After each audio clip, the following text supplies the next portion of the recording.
My name is Nigel Biggar. I am the Regius Professor of Moral and Pastoral Theology here at the University of Oxford. I'm also a Canon of Christ Church Cathedral, and it's my happy privilege to welcome you all here this evening to the second in this year's inaugural series of Roger Scruton Memorial Lectures.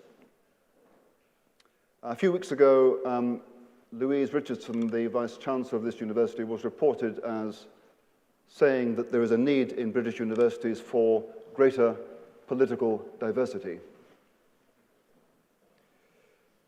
These annual lectures, which we intend to become a permanent feature on the Oxford calendar, are designed to accord with Louise Richardson's aspirations to give voice to viewpoints that swim against the prevailing stream. And that, of course, echoes Roger Scruton's own intellectual journey and his unconventional career. Given the nature of the intention of the Scruton lectures, Tom Holland is entirely apt as our lecturer this evening.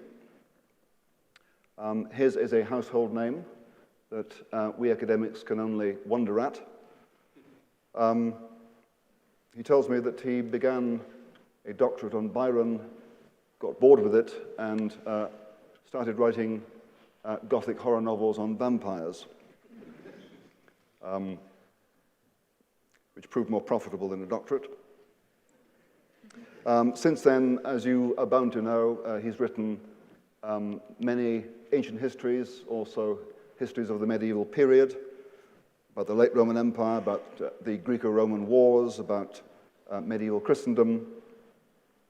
But more recently, he has written at least two books that have their focus on religion. One, In the Shadow of the Sword, about Islam, and more recently, that was in 2012, more recently, in 2019, Dominion.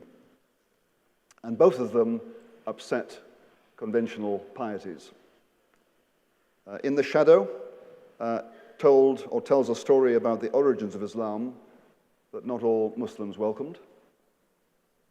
And Dominion tells a story about the modern world we inhabit as being more Christian than secularist progressives would like to suppose. So Tom, you're a very apt lecturer in this series. We're delighted you've come to join us. The title of your lecture, I don't have with me, what is it? Puritanism and iconoclasm, I think, but that's he thinks very vague. It'll be something on something along those lines. Puritanism and iconoclasm, I think that was the title. So enough from me. Please would you warmly welcome Tom to this podium.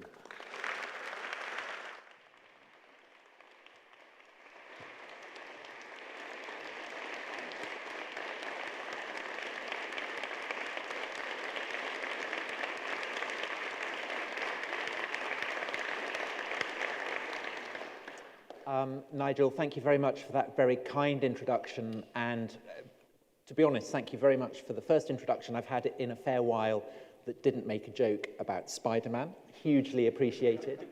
Thank you very much for coming, and huge thanks to the people who've invited me to talk here this evening. It's a great honour for me, a native of Oxford, born in the Radcliffe, to be here. I've never spoken at the Sheldonian before, kind of standing up and giving an oration. But I have done one event here before, and that was back in 2014 when I interviewed Marilynne Robinson here. She was over on a publicity tour. Marilynne Robinson, of course, Pulitzer Prize winning novelist, Housekeeping and Gilead and so on. A brilliant essayist, friend and conversationalist with President Obama, among many others, so a very titanic figure. And yet, having said that, titanic though she is, it might seem odd to begin a Roger Scruton memorial lecture by citing Marilynne Robinson, because Marilyn Robinson is an absolutely kind of unapologetic progressive and liberal. She is kind of bracingly scabrous about conservatism. She condemns it in its current incarnations for jingoism, for mean-spiritedness, for a sense of kind of tribalism. Now, of course, the conservatism that she condemns, that she feels in opposition to, is absolutely the American brand, which, I mean, maybe even the conservatives here would acknowledge has perhaps gone a little bit peculiar over the past few years. But Marilyn Robinson, although very much an American public figure, also has her eyes very firmly set on English history and English traditions and English culture. And to a degree that I think has become quite unusual among American thinkers, particularly American liberals perhaps, she's fascinated by the roots of what makes America distinctive within the soil of England.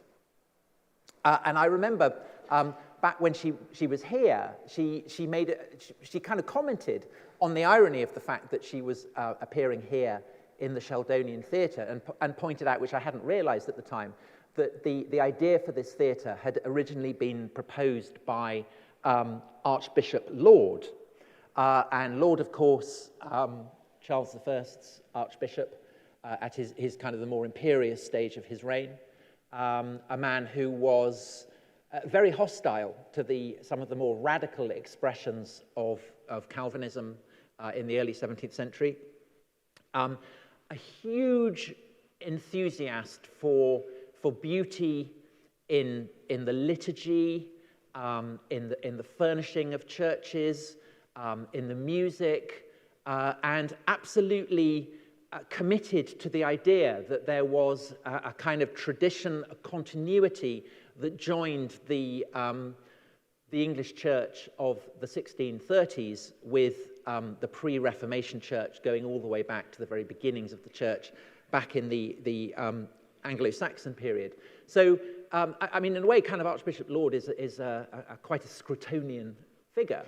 And I know that Roger Scruton suffered a lot from, the brickbats of ideological opponents, but he never suffered quite as badly as Archbishop Laud did, who in 1640 was arrested and then in 1645 had his head chopped off. Now, why did Marilyn Robinson kind of highlight the irony of the fact that she was appearing in a place that had originally been commissioned by Laud? Well, it's because she absolutely and unfashionably defines herself as a Calvinist. She's a huge admirer of Calvin. She's kind of read him. She writes about him in great detail and with great empathy and love. But more than that, she defines herself as, that most unfashionable of things, a Puritan. And even more than that, she's a great enthusiast, I mean, incredibly improbably, for Oliver Cromwell. And she writes about Cromwell for her American audiences in a tone of patent frustration, that basically no one in America has really heard of Cromwell, and if they have heard of Cromwell, they disapprove of him. And the reason that Marilyn Robinson finds this frustrating is that for her, in a sense, far more than Jefferson or Washington, it's Cromwell who stands really as the founding father of America. And so the fact that so few people in America, as she complains, have heard of him is a source of great frustration. So far as he does have a place in the general public's mind, she has written, he looms as a giant monolith on the darkest terrain of unhipness.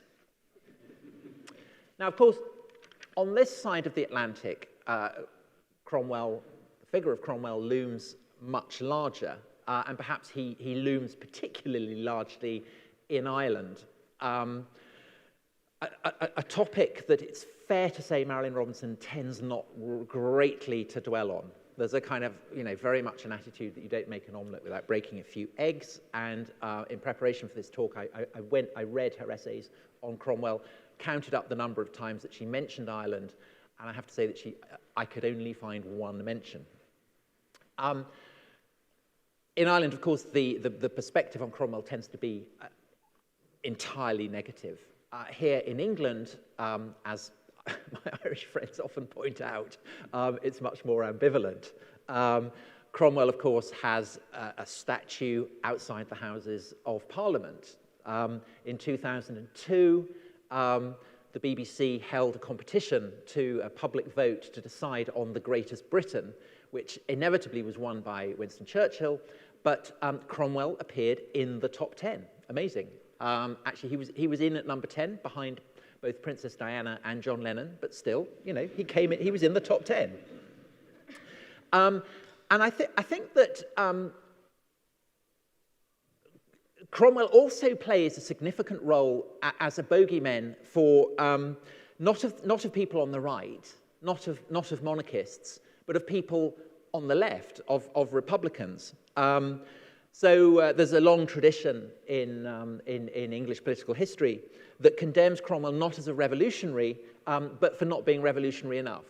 And the tradition that in recent, in the past 60, 50 years, would include Michael Foot, Tony Benn, right the way up to Jeremy Corbyn and John McDonnell, all of whom I think look back at the Protectorate when Cromwell was Lord Protector as an experiment, the failure of which they mourn. And I think that this suggests, I think, and the fact that that the committee asked me to talk about Puritanism in the context of conservatism, I think it suggests that the Civil War, even though relative, say, to the Tudors or Hitler, it's incredibly understudied, I think, at school, that nevertheless, it perhaps more than any other issue in English history, apart perhaps from the Reformation, I guess, although it's so tied up with the Reformation, it remains a live issue to this day. And that was summed up famously by Michael Foot's father, Liberal MP Isaac Foot, where he said, "I judge a man by one thing. Which side would he have liked his ancestors to fight on at Marston Moor?" Marston Moor, the great battle where Cromwell's Ironsides rout the Cavaliers of Prince Rupert outside York. Now, we know whose side Marilyn Robinson would have been on, and I think we can take a fairly good guess at whose side Roger Scruton would have been on. In our church, his wonderful book about the Church of England, he condemns the religion-induced defection of the subjects of King Charles I. In England, an elegy, he writes of Cromwell as the first and last absolute monarch that the English had known, and one destined for failure. And the Tory tradition, I mean, its very name takes us back to the age of the civil wars and to opposition to Cromwell, because what originally were Tories? Tories were kind of Irish Catholic guerrillas taking the lead in the fight against the Cromwellian invasion of Ireland in the 1650s. So in English conservatism, the hostility to Cromwell is, I think it kind of remains very much a kind of live spark. But of course, it's not just conservatives who, maybe it's not Cromwell specifically, but Puritanism, who dislike Puritanism. So Marilyn Robinson, in the sentence I quoted, referred to Cromwell as inhabiting the darkest terrain of unhipness. And here I have to apologize. Patrick asked me, did I want to show slides? And at the point where he asked me, I had no idea. And so I said, no, don't worry. And then yesterday, while I was writing this talk, I suddenly thought, oh God, I really, really want a slide. Asked him, and it was too late. So I really apologize. Have any of you seen the Ladybird book of Oliver Cromwell's life? Any of you? Hands up if you've seen Oliver Cromwell. Okay, disappointing lack of engagement with one of the seminal texts of 17th century history. The Ladybird book of Oliver Cromwell's life is incredibly enthusiastic about Cromwell. It kind of has the immortal line that he did a lot of good, except sometimes in Ireland, I mean, paraphrase. And it opens with this kind of brilliant scene where he gets, he's a little baby, and he gets captured by a monkey who runs up onto the roof. Completely made up, but I mean, once you've read it as a child, you never forget this. But the single best illustration in the Ladybird books, and I hope that you can all you all have a sense of what Ladybird book illustrations look like, is a picture of Merry England, where wenches, an honest yeoman, frolicking around a maypole, celebrating May Day, and then in the front, disapproving, kind of green-faced with sourness and a lack of enjoyment, clothed in kind of inky black with sinister, menacing black hats, are two Puritans. I've put it on my Twitter feed, so maybe after this talk, if you want to have a look at it, it will be there. But basically, this kind of sums up an image of Puritanism that, of course, also remains incredibly live today. This idea that Puritans, what gets them out of bed in the morning is the opportunity to stop yeomen and wenches frolicking round maypoles. And Cromwell, of course, has a kind of starring role in this. Cromwell, the image of Cromwell as the man who banned Christmas, he didn't. A man who hated music, who hated art. He wasn't. Cromwell as a kind of sour man who never enjoyed anything. He absolutely didn't. But that image of him remains a kind of enduring national myth. And of course, in politics, in the life of countries, myths have a kind of heft. They have a kind of power that is often much greater than that of the insistence of historians that these myths should be discounted. And the famous summary of Puritanism by Mencken, American tellingly, the haunting fear that someone somewhere may be happy.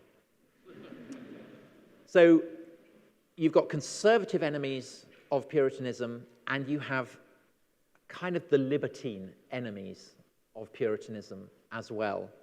And I think that that kind of if the conservative hostility to the legacy of Puritanism is a kind of, it's ancient history. I mean, it still endures, but it's basically ancient history.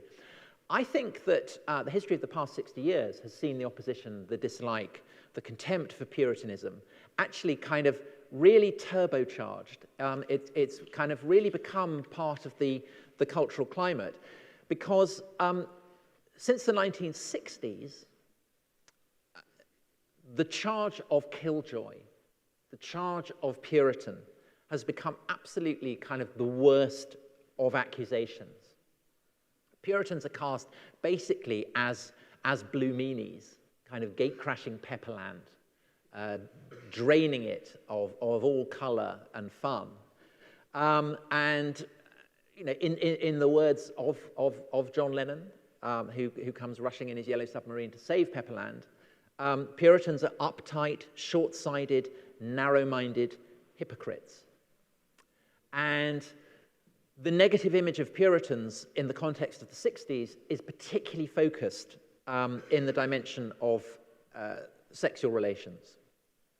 The summer of love, the message that all you need is love, that was at the time kind of counterpointed against this image of uptight hypocrites wagging their fingers, shaking their heads, stopping kids from having fun, absolutely ruining everything. And they are the kind of the puce-faced background to the hippies celebrating not just love in the abstract, but love in the very physical. The 60s of orgies in Haight-Ashbury, the 60s of groupies, the 60s of free love in squats. That exists in the context of a Puritanism that is seen simultaneously as both very threatening, very oppressive, but also as something superannuated, something that very soon will be banished and diminished.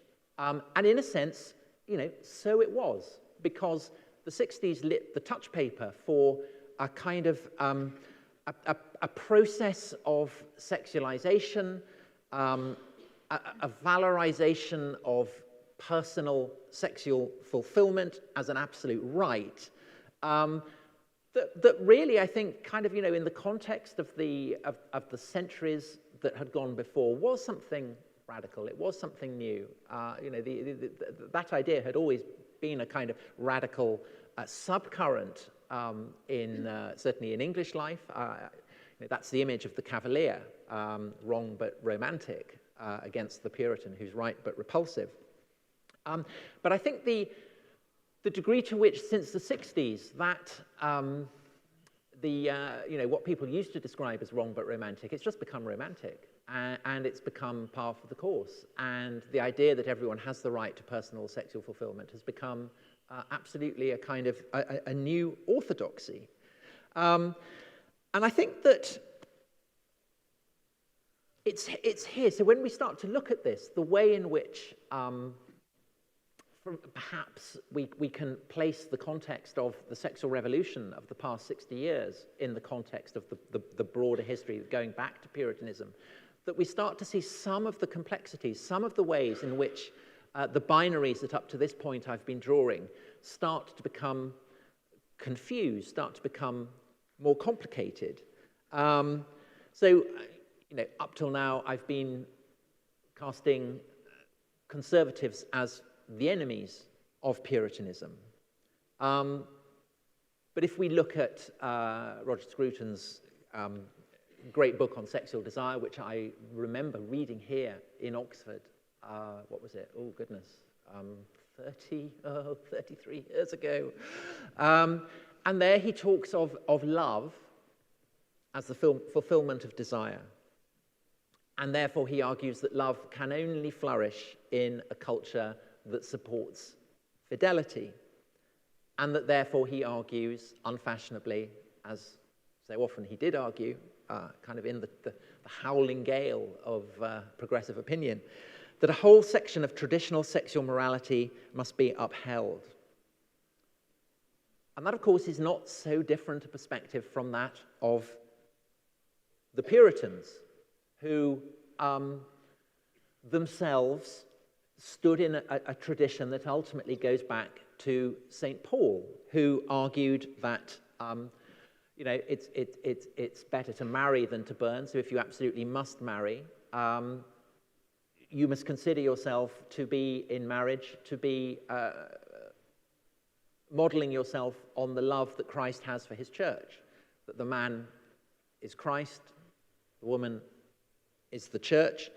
And that being so, since Christ will always love his church, the only option for men and women is to enter into a lifelong monogamous marriage, which, in the context of a world where this was an absolutely bizarre notion, was kind of unbelievably radical, and that was the ideal that the Puritans held to. They were absolutely in favor of sex within marriage. They believed that men and women within marriage, absolutely had a duty to give each other sexual pleasure.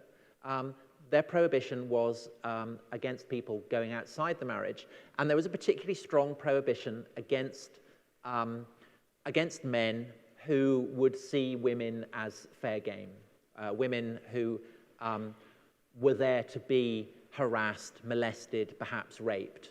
In other words, Puritans are setting themselves against the Cavaliers. They're setting themselves against the rakes and the libertines who they associated with the army of the cavalry of Prince Rupert, and then when the Protectorate came to end, with the regime of Charles II, with the Restoration. So I think that's one complication of the idea that there's a kind of binary of Puritanism on one side, conservatism on the other. But I think there's a further complication, which is that the 60s, of course, constitute an assault on the ideal that lifelong monogamous marriage was the only acceptable form of a sexual relationship between human beings. But the story of how that revolution happened, I think, contains within itself kind of further ironies, paradoxes, elisions of binaries. Because what is the origin of the sexual revolution in the 60s? Well, I think it lies in 1950s America. And I think it lies particularly in the civil rights movement. And the example of black Americans pressing white Americans for justice, for reminding white Christians that, if there's no Jew or Greek, as Paul put it, then there is no black or white. This served as a model for other people who historically had been oppressed to demand for their own liberation, their own release from a kind of bondage. And it underlay the campaigning of feminists, of gay rights campaigners, of trans rights campaigners, of LGBTQIA2S+ campaigners. I hope I got that right. And the paradox of that is that all of these campaigners ultimately modeling themselves, I think as they did, perhaps consciously, increasingly unconsciously, on the model provided by the civil rights movement in the 50s, led by the Reverend Martin Luther King. That model, that narrative of people who had been in bondage, claiming their freedom, crossing the Jordan, entering the promised land of liberty, of freedom from oppression. That, of course, is a biblical story. And it's the same biblical story that inspired the separatists of Leiden, the Pilgrim Fathers, to sail to New England. And it inspired large numbers of people that we could define as Puritans in their voyage to North America. So that is, it's an intriguing example of the way in which these stories that were so important to the Puritans, taken to the New World, were destined to evolve in kind of strange, unexpected ways, certainly in ways that would, no compunction in saying it, absolutely have shocked and appalled and astonished the Puritans themselves. But there's an even further kind of snag, a further kind of matrix of ambivalences and tensions, because the sexual revolution of the past decades, since the 60s, of course, it's kind of greenlit the idea that everyone has the right to sexual fulfillment, and it's greenlit the idea that people have the right to enjoy their sexual desires, to put them into practice. And very recently, we've seen one of the upshots of that with the Harvey Weinstein affair, the scandal that broke over that, the emergence of all kinds of accusations against high-ranking figures that they had been using their position to harass, on certain occasions rape, their female subordinates, which in turn prompted the Me Too movement, which then swept America, across the Atlantic. And as President Trump came to power and the Me Too movement was gathering speed, there were protests by women across the United States, in towns across America, cities also outside America. And one of the most popular costumes that women would wear when they went on these marches were red robes and white bonnets. And where did these red robes and white bonnets come from? Well, it's an astonishing thing that two of the greatest North American novelists have both kind of invoked the word Gilead So Marilyn Robinson's great novel, Gilead, but also, of course, Margaret Atwood's novel, The Handmaid's Tale, is set in the state of Gilead, a nightmarish vision of a kind of Puritan New England reborn, a kind of a brutal satire on the Puritanism of New England, which, to coincide with the early months of the Trump presidency, it was dramatized and had a kind of absolutely, kind of hugely watched. And the paradox there is that women were wearing these robes that kind of conjure up a satire on Puritanism, in effect to demand that men behave like Puritans. What women were asking for was that men display sexual continence, that actually they rein in this idea that everyone has a right to individual sexual fulfillment at the drop of a hat, that women's bodies are to be respected. And I think the really telling thing about the impact of Me Too is not actually that so as many women as happens signed up to this, but that so many men inherently accepted the justice of this. And that, I think, tells you about the incredible saturating effect of these sexual ethics. Because I can tell you that, the Roman equivalent of Harvey Weinstein would have had absolutely no compunction about sexually assaulting his inferiors. Absolutely no compunction at all.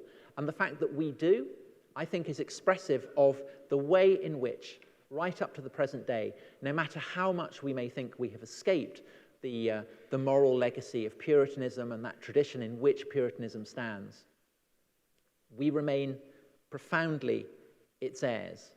And I think that in turn highlights the degree to which, I think, in the Anglo-American world, the Puritan inheritance does run deep. And yet, of course, that inheritance, because it's so contested, because in so many ways it's despised, is complex and has mutated in all kinds of strange ways.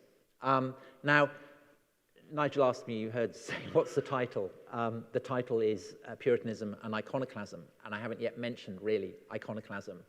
And I know why I was asked to do this talk in the summer of 2020. And I know, I'm guessing, what was on the organisers' minds when they suggested this title, because, of course, the summer of 2020 witnessed all kinds of iconoclasm. It witnessed the toppling here of the statue of Edward Colston. It witnessed the graffitiing of statues across Britain. And, of course, it witnessed an absolute kind of firestorm of iconoclasm across the United States. And it does seem to me that it is fair and reasonable to associate that firestorm with Puritanism.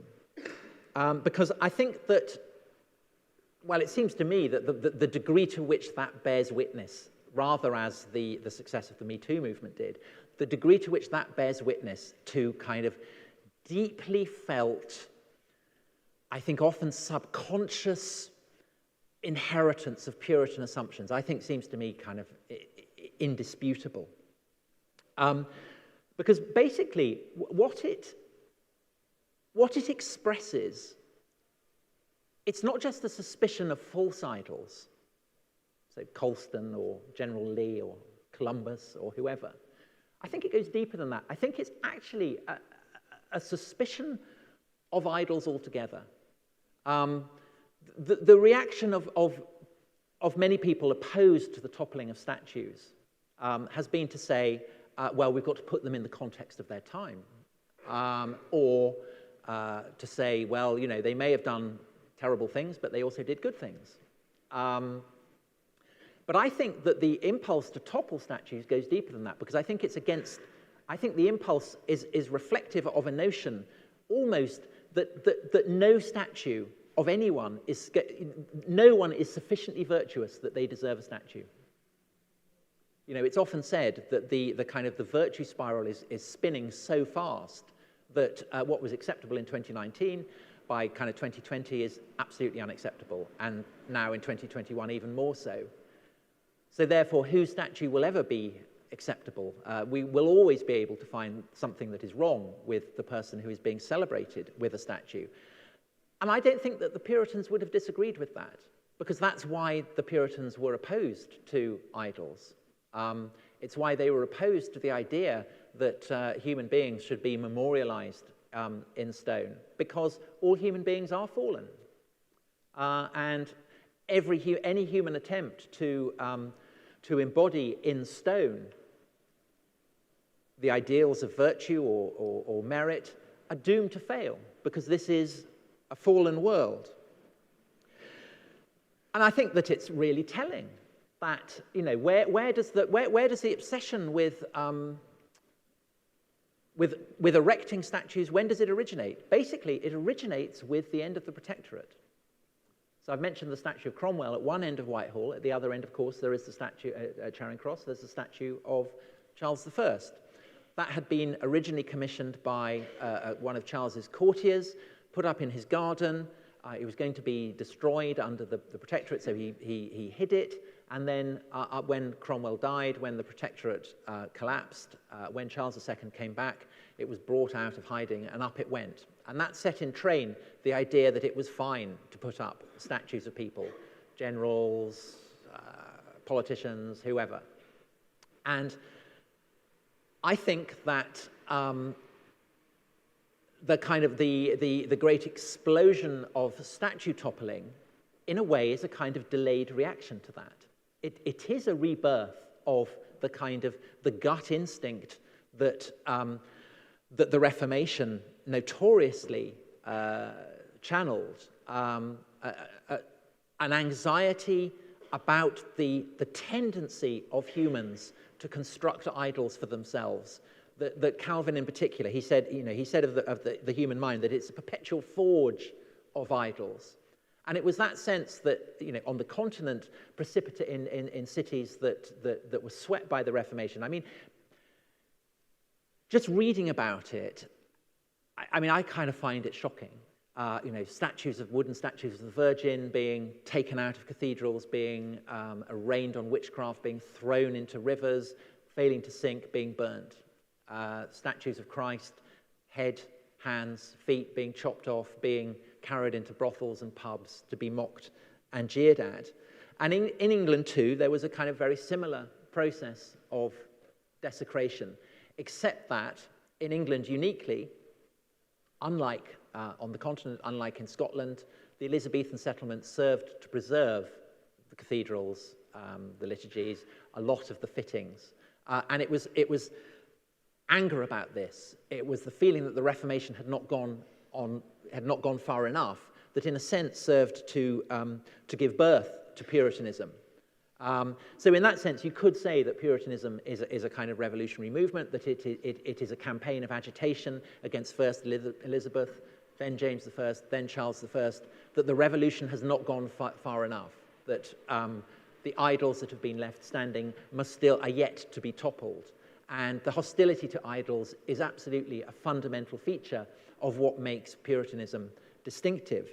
But this hostility to idols is not something that the Puritans have kind of just invented. It's not something that the Reformation has invented.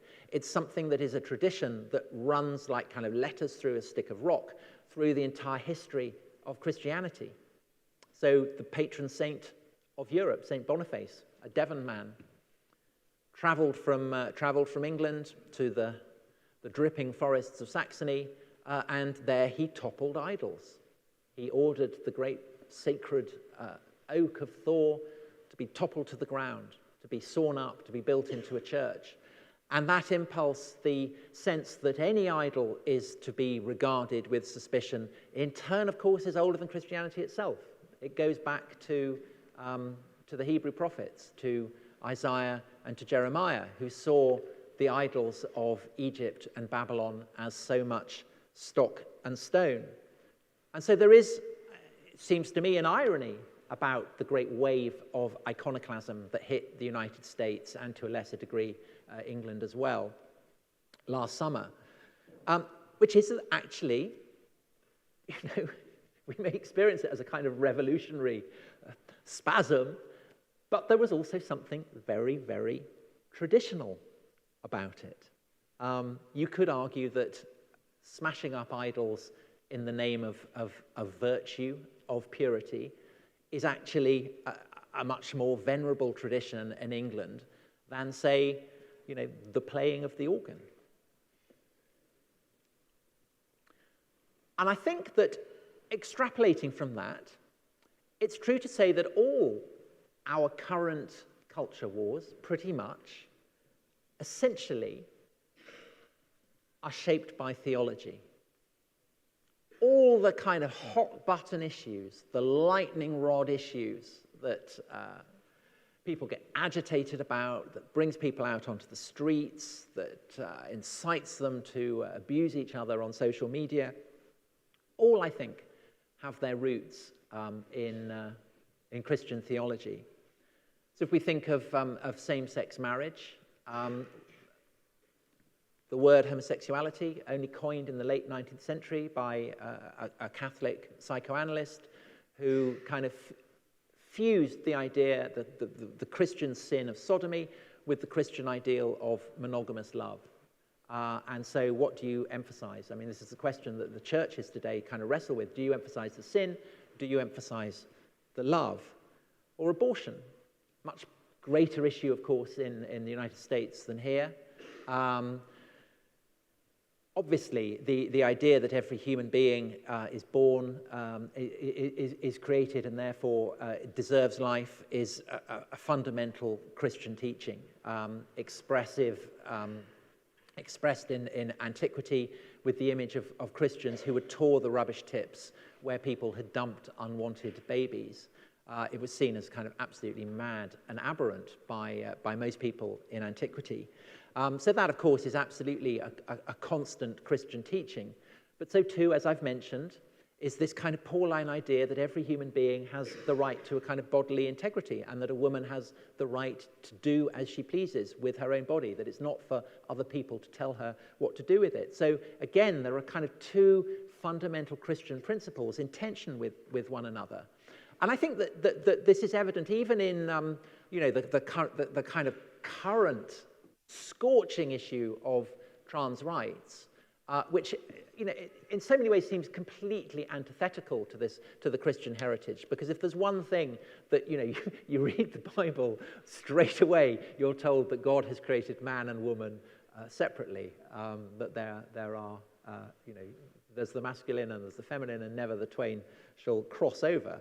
And yet, what is it that inspires people to feel so strongly about trans rights?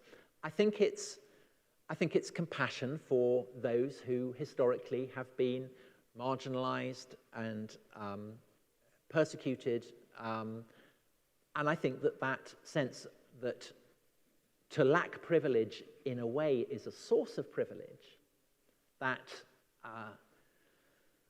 to be it's better morally to be oppressed than to be an oppressor. That again, it's something kind of fundamental. The last shall be first, the first shall be last. In a sense, it's kind of the essence of everything that made Christ's teachings radical.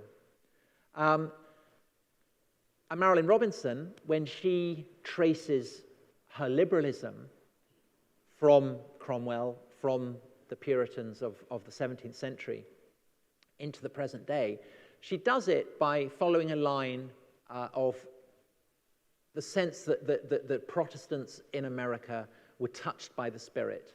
And these went in great waves, and these waves are called the Great Awakenings.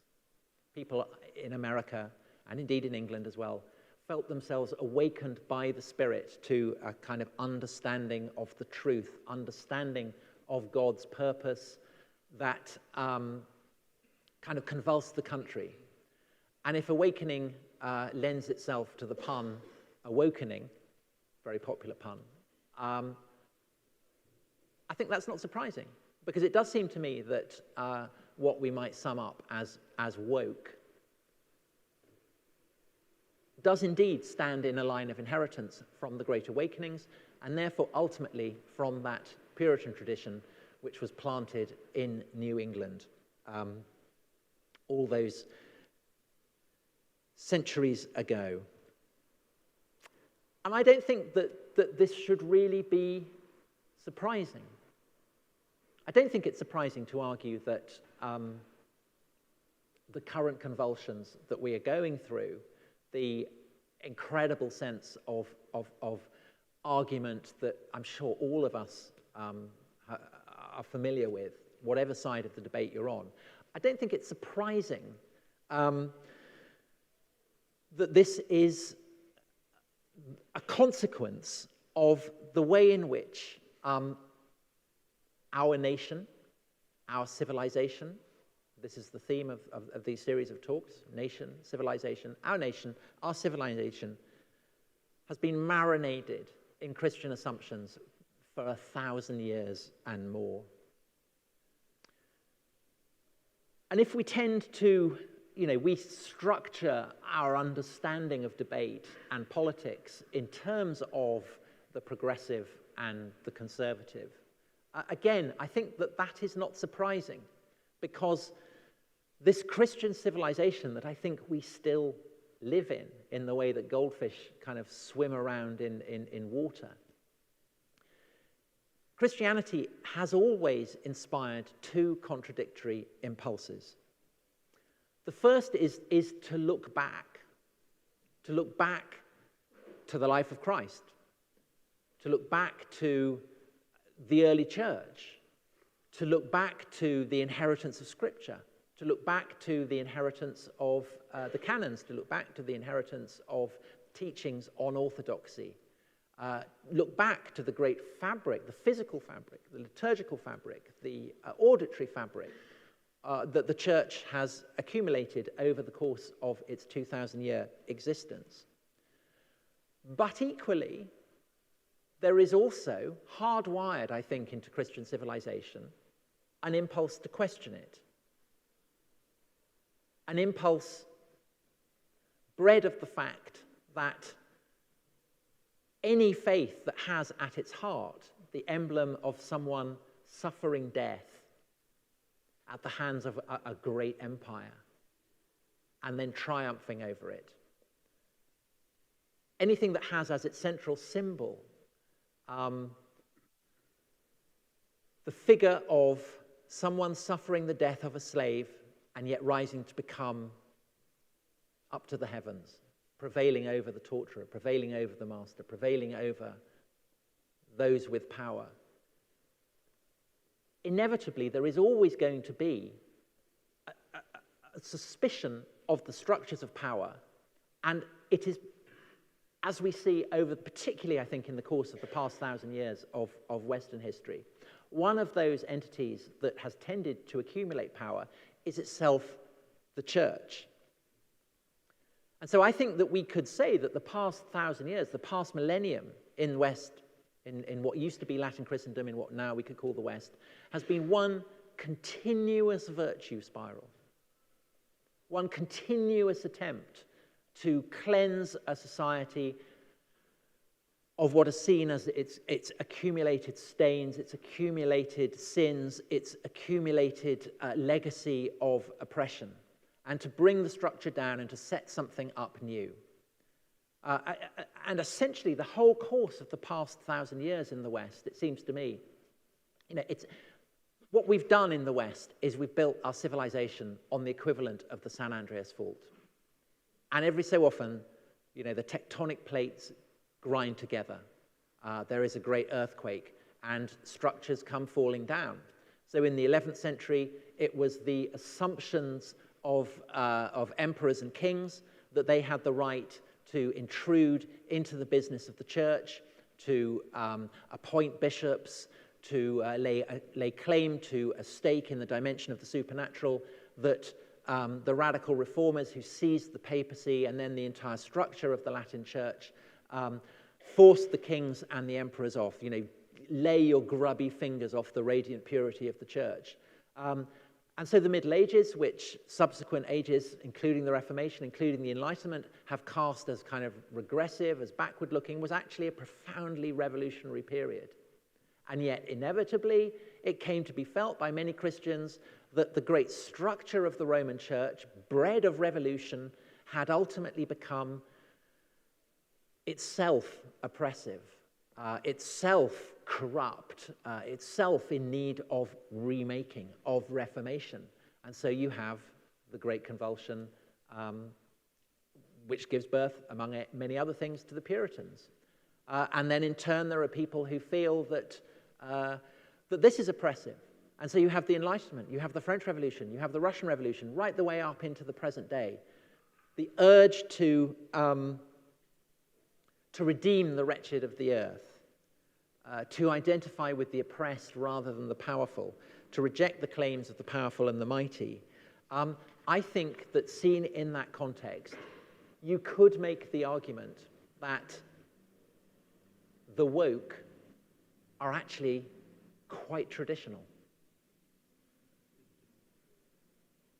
And I think that the fascination of Puritanism is that it focuses the complexity of this profound, paradoxical, endlessly convulsive cultural inheritance, the inheritance that more than anything else has shaped this country, this civilization.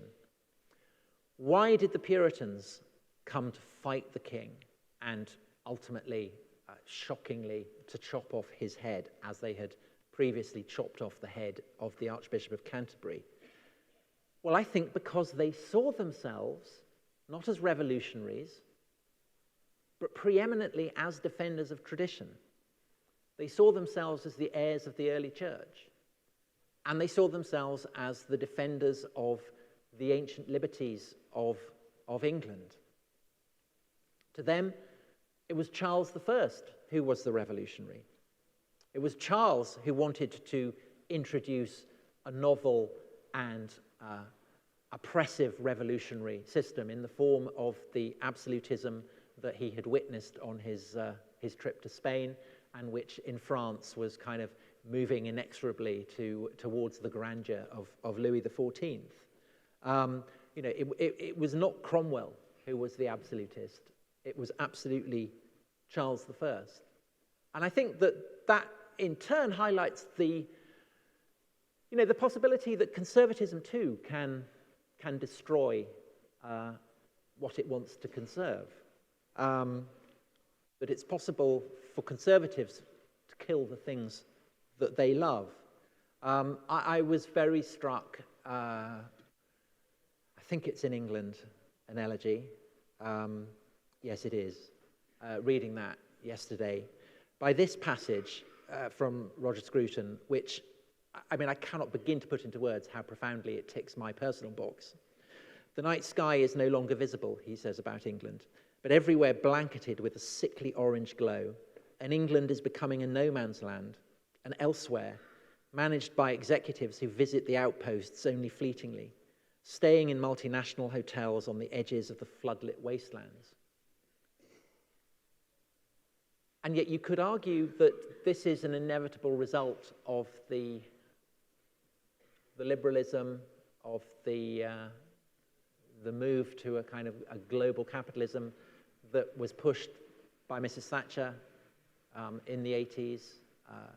Maybe it's still, there are plenty of people in the Conservative Party who are great enthusiasts for the kind of policies that have led to this image of England that Scruton is mourning there. And looking at that, I think you can legitimately say, who is the revolutionary and who is the conservative? So it's not enough, I think, to cast our history as, a binary, ongoing battle between progressives and reactionaries, between rebels and defenders of the status quo, between Roundheads and Cavaliers. The boundaries are much too blurred, much too complicated, much too snarled for that. Marilyn Robinson, the liberal, draws for her liberalism on the great inheritance of tradition. And Roger Scruton, the conservative, adopted conservatism amid the riots of 1968 in Paris as an act of rebellion. And so I want to leave the last word tonight, well, certainly of this lecture, of this talk, with the poet who Roger Scruton hailed, I think quite correctly, as the greatest poet of the 20th century, and that is T.S. Eliot. And I want to end with his great poem, Little Gidding, written during the war, during the Blitz. And Eliot is looking back at the 17th century. Little Gidding is a 17th century church. And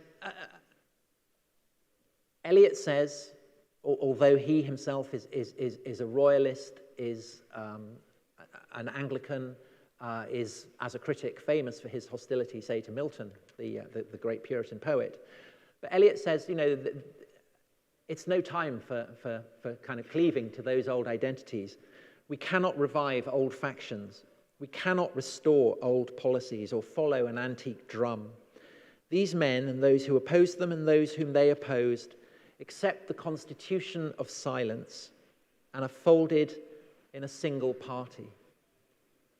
And Eliot, who was an air raid warden during the Blitz, he associates the Puritans with fire, the fire of the Spirit that descended, the fire that Roger Scruton himself, I think when he was 13 and read Pilgrim's Progress, that he felt.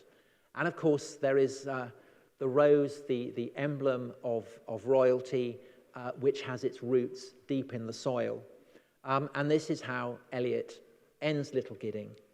And all shall be well, and all manner of things shall be well, when the tongues of flames are enfolded into the crowned knot of fire, and the fire and the rose are one. Thank you very much.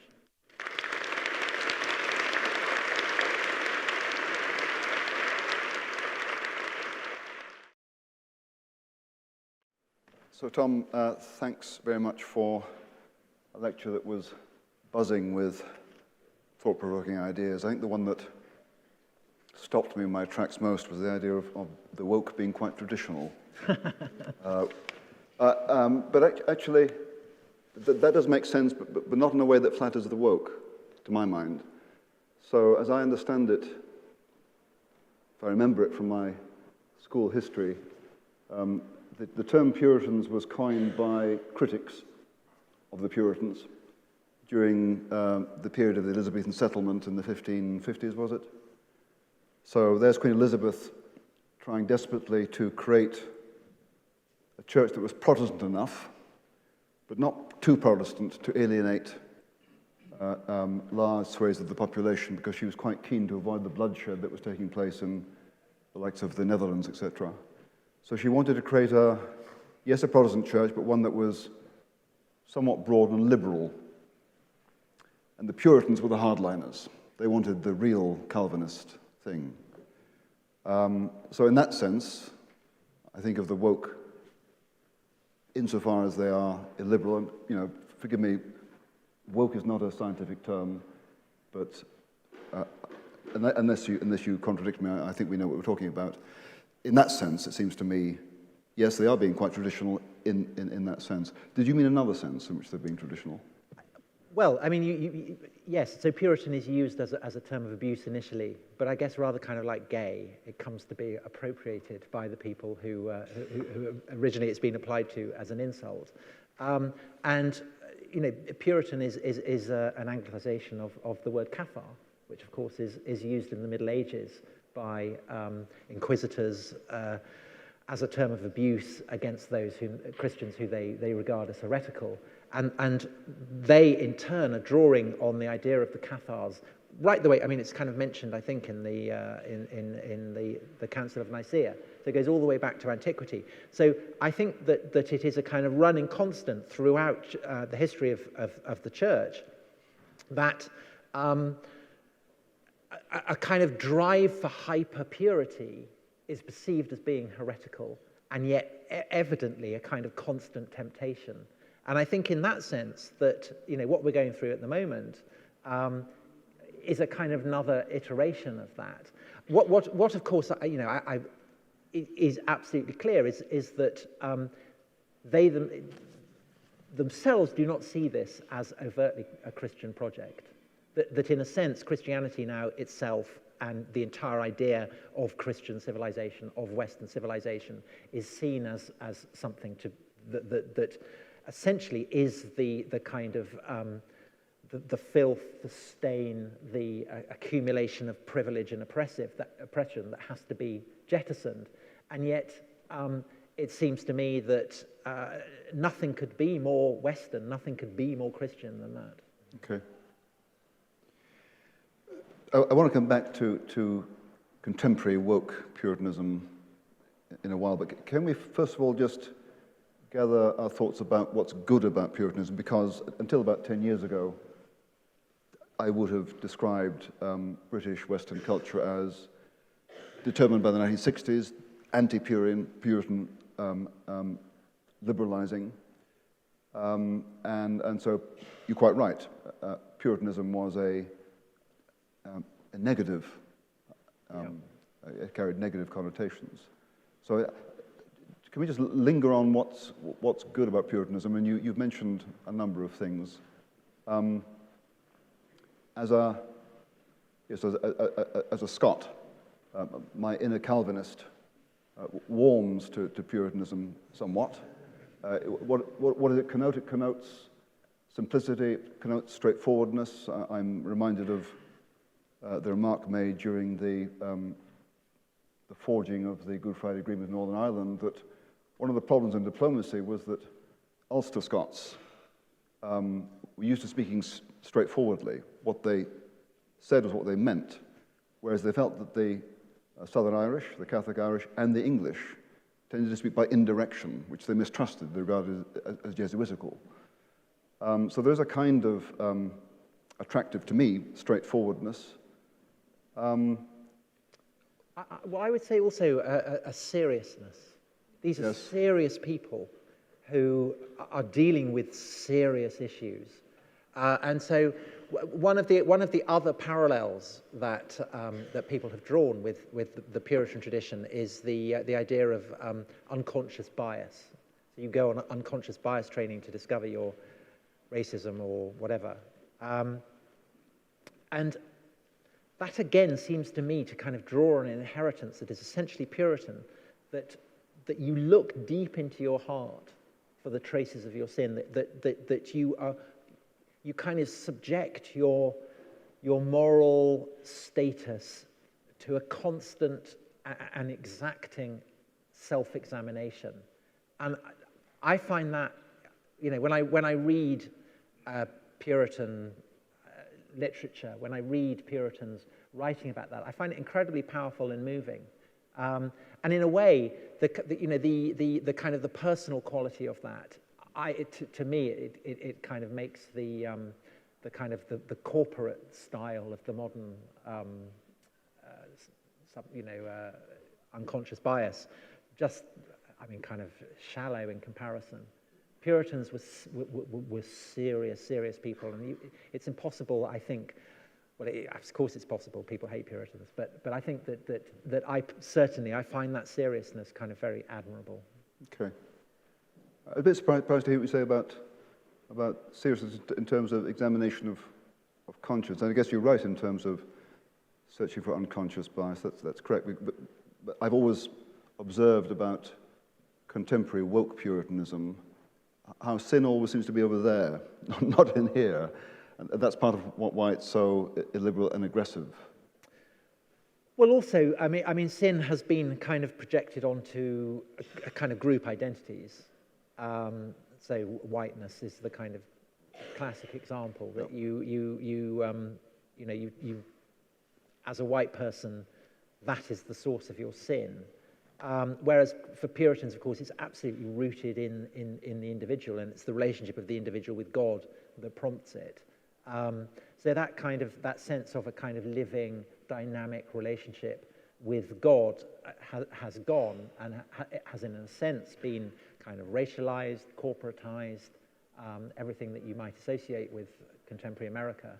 And I think that I personally find that as a kind of diminishment. Yeah. But I think that strain within Anglo-American culture, I think it derives ultimately from Puritanism. Okay, so moral seriousness. The other thing which I guess you touched on perhaps was political liberty. I remember visiting Geneva, the old city of Geneva, and behind I think it's behind the hill, there's the wall of the reformers, le mur des réformateurs, which depicts Calvinists in Holland and New England and maybe Switzerland and elsewhere. And I was just struck by how the story was, one of the strong themes was political liberty. Yes. Against that, of course, I think one of the reasons why Puritanism so often seems unappealing is the kind of the notion of the magisterial quality of Calvinism. That it's actually the whole of the lockdown kind of made me feel like we were living in Geneva. That people are watching you. You've got to kind of think of the collective all the time, and that if you don't, then people will finger you.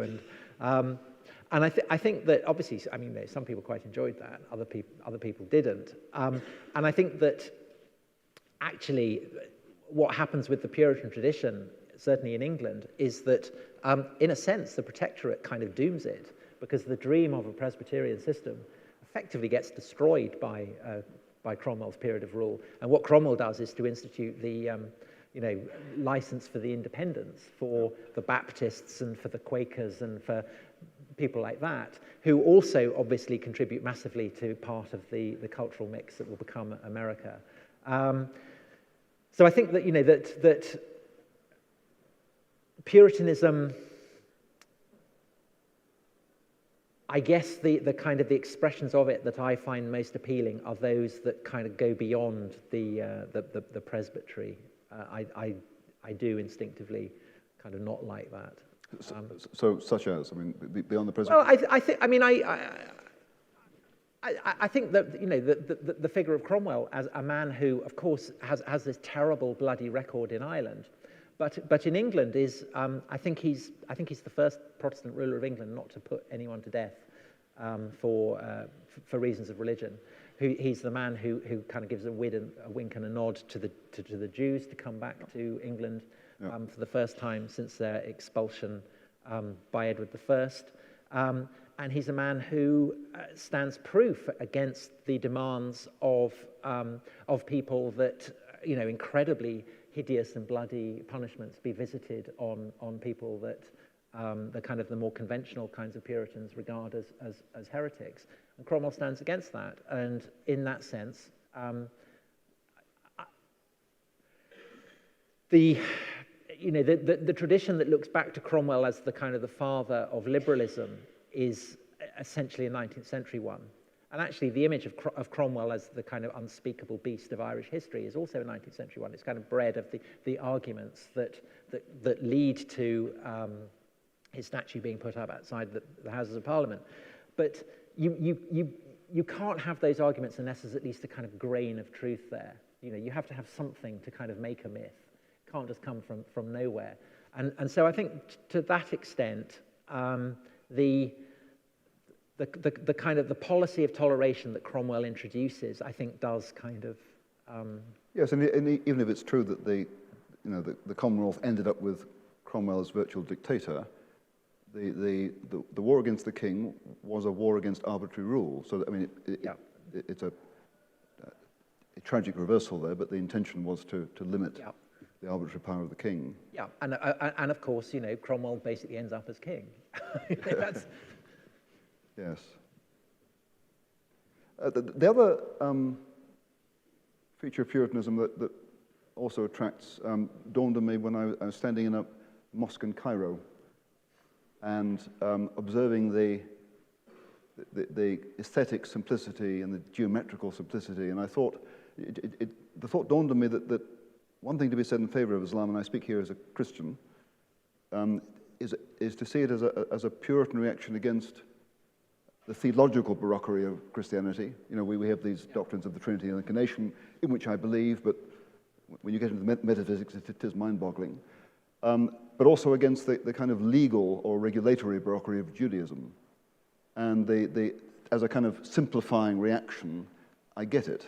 Well, and I think also the iconography of the Christian churches, which of course, so that the ambivalent relationship that Christianity has always had to images. I mean, it's much more complex than the attitude of that synagogues or mosques have had. Again, has kind of been a constant, and there have been great spasms of iconoclasm interspersed with a kind of an acceptance of images. And Puritans, they can read their Bible. They can read what it says in the Ten Commandments about graven images. And there's a kind of certain heft to the clarity of that commandment. And I think, as I said, I think that it's theologically rooted in the idea that should you be putting up images of people in celebration of them when all human beings by their nature are fallen? And I do think it's really telling that it's only with the end of the Commonwealth that you start to get this kind of great wave of statues going up. And obviously the impulse, where does the idea that we put statues up come from? It's not a kind of given. It comes from Rome. And Romans put statues up to celebrate power. And that is basically what people in the later half of the 17th century and into the 18th century, and still more in the 19th century, are doing. So if you look at, there's a statue of James II in Trafalgar Square, just outside the National Gallery, dressed as a Caesar. And again, you will see the statues, particularly in the 17th century, of kings and of great men. They're in Roman dress. And I think that is a kind of signal that there is a certain repudiation of Christian assumptions going on there. And I think that the sense of, that these statues embody power, that they embody authority, that they often embody kind of success in war, that they are raised to celebrate a kind of status that has perhaps been won on the backs of those who are less fortunate.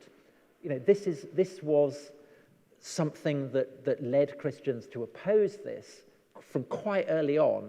And I think that however sublimated, that is what's going on at the moment when, people chuck statues of slavers into the sea. But yes, I mean, what you say may be true of some statues. On the other hand, statues to celebrate acts of benefaction or scientific discovery or other kind of socially beneficial work. I mean, that's what they're there for. They're not celebrating power or authority. They're celebrating some kind of humanitarian. That's true. But again, I think that it's in the Middle Ages, people put up images of saints. In the modern age, we put up statues of great men, and I think that every great man, I mean, every no matter how beneficent, there is always something that you can find about them, because that's the nature of humans. They're bound, there's bound to be something that is less than perfect about them, and that I think. So that's why I see the kind of the spasm of iconoclasm that we're going through at the moment as quite deeply rooted in a kind of theological sense. It's the latest iteration of an argument that has been going on basically between the kind of the classical inheritance of the statue as an expression of power and the Christian understanding that statues should properly be aids to prayer, I think. Yes, but I guess I prefer my saints to be flawed, otherwise I can't identify with them. And they often are, but they're saints, so that's okay. Can we, yes, I mean, keep talking about contemporary Puritanism, I guess. I mean, to some extent, I mean, insofar as contemporary Puritanism manifests itself in an opposition to sexual abuse and sexual harassment, that is a Puritan correction of the license that the 60s gave. So Jimmy Savile, yes, it was sexually liberating, but it also gave rise to a lot of abuse of license. And there is, I think, quite a justified Puritan correction to that. So that's part of what's going on in the present. But what about the more illiberal Puritanism that will not give a platform to certain speakers? Right. So there we're back into the kind of the magisterial model of Puritanism, the kind of Presbyterian idea, the idea, that goes back to Calvin's Geneva, that those who offend against the norms should be silenced and should be punished. Again, I think that is, if you posit the idea that virtue and purity matter, and that, in Calvinist terms, that you've got to constantly worry whether you are one of the elect. That sense of anxiety is a kind of constant presence, and there's always, the likelihood perhaps that you're not. Then you need to insist on a kind of sense of virtue and a sense of public purity, because without that, absolutely, you're not going to have, you're not going to rank as one of the elect. And so, therefore, furthermore, how do you patrol that? How do you establish a godly society? And I think that, again, that's a kind of impulse that we see kind of coming back to life in the present. And the paradox is that in so many ways it is bred of the kind of the 60s, the counterculture, the let it all hang out kind of, free love, whatever.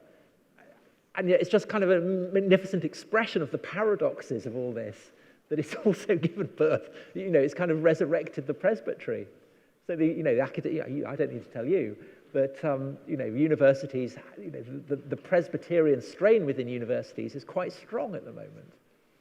Yeah, so I agree with you that contemporary wokery does have the kind of moral earnestness of the Puritans, and I've often thought, it gets the kind of social justice, righteousness of the Hebrew prophets, gets that. What it lacks, and I said just as before, is a sense that wrongdoing and sin runs right through the middle of everybody. Right. So what that does is, if you're one of the unwoke and I'm one of the woke, if I'm Christian... That's not the way it is, Nigel. You're one of the unwoke, definitely. But you noticed. If that were the case, if I were a Christian, I'd have to... my attitude toward you and my condemnation of you would be constrained by the fact that you and I share something. We're both sinners. Yeah. So I cannot damn you. Now, it seems to me that woke Puritanism gets the social justice, righteousness of the prophets, gets that, but has lost the sense of sin being internal and therefore a constraint. Absolutely. And I think that what's happened is that basically in the 60s, these great kind of moral, cultural impulses that are still going strong, into the 21st century, have lost a self-consciousness, a Christian self-consciousness. So they continue to be influenced by the inheritance of Christian narratives, assumptions, doctrines, teachings, whatever, but they're no longer conscious of that.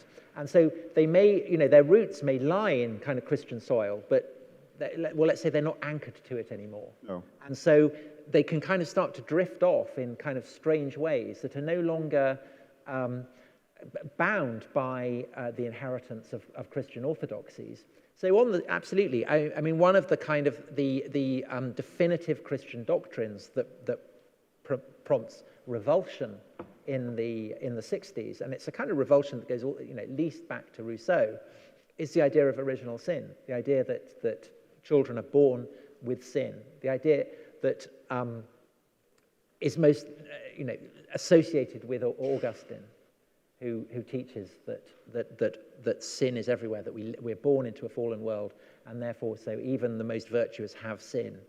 And he argues that, of course, against Pelagius, the first British intellectual that we know by name, who argues the opposite, that it is possible for human beings to perfect themselves, to become perfectly virtuous.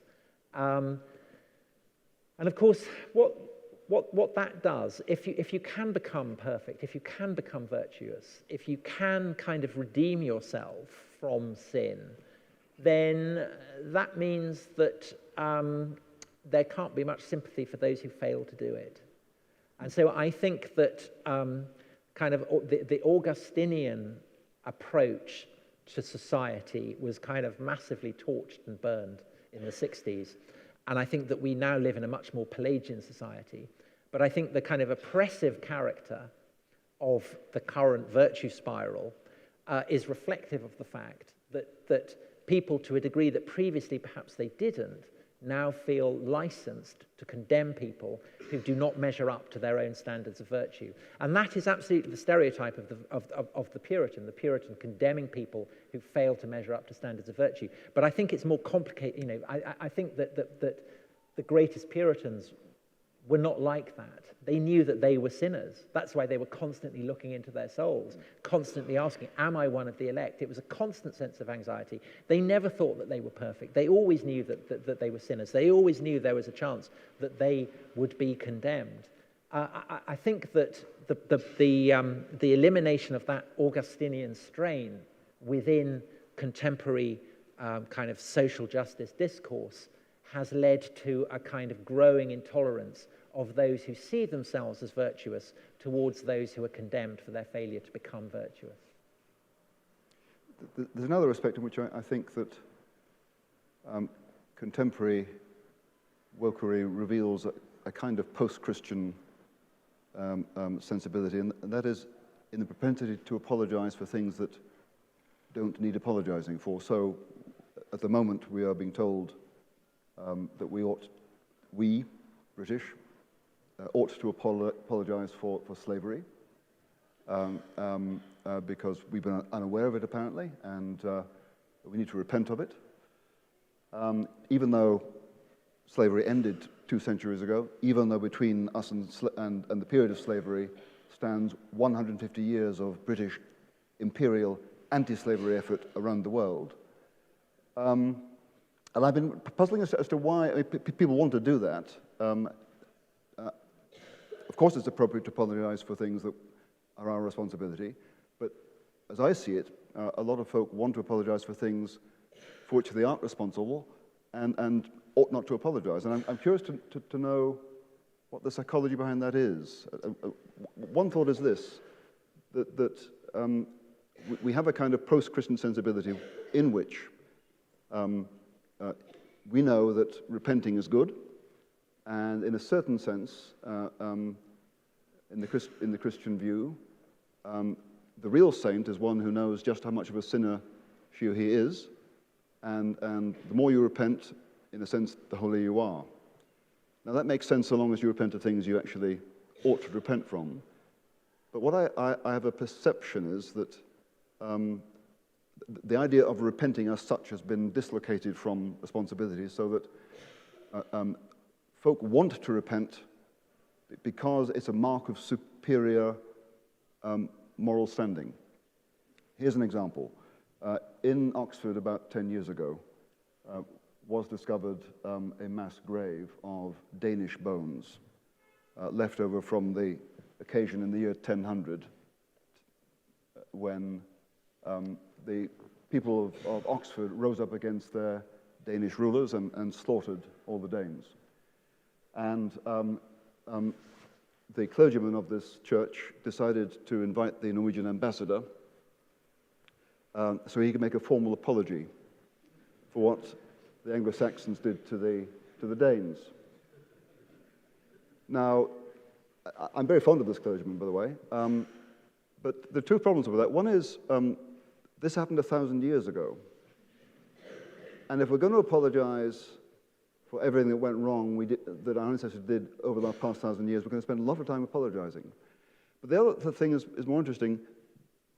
As you will know, correct me if I'm wrong, the reason the Danes weren't popular was because when they came here, they tended to rape, pillage, and enslave. Yeah, well, I think we could legitimately ask for an apology for Lindisfarne. Thank you. But if we're getting into tit-for-tat apologies. The Norwegian ambassador felt no need to apologize for that. Oh, well. So what's curious is the Anglican clergyman felt the need to do this, irrational and unnecessary though it was. Why? Well, I think it's because there is a kind of memory of grace as a great rushing in of fire, the onrushing of the Spirit. And the greatest example of that is the campaign to abolish slavery. Nobody had a kind of problem with, well, some theologians did, but by and large, most people did not have a problem with slavery as an institution. Cromwell sent lots of Irishmen and royalists as slaves to the colonies. But what happened over the latter half of the 17th into the 18th century is that slavery became racialized and it became massively kind of industrialized. So that basically the association of slavery with a black skin and the ability of the country that was about to launch the Industrial Revolution to make slavery more horrendous and more cost-effective and more efficient than any power, any society had ever done before, combined to kind of open the eyes of particularly radical Protestants, Quakers, heirs of the kind of Puritan tradition, evangelicals in the Church of England, to a sense that if Christ suffered the death of a slave, and therefore slaves perhaps were closer to God than the masters, perhaps the horrors of what were happening on the plantations were a summons to action. And this reflected a distinctively kind of radical Anglo-American understanding of how Scripture should be read. Notoriously,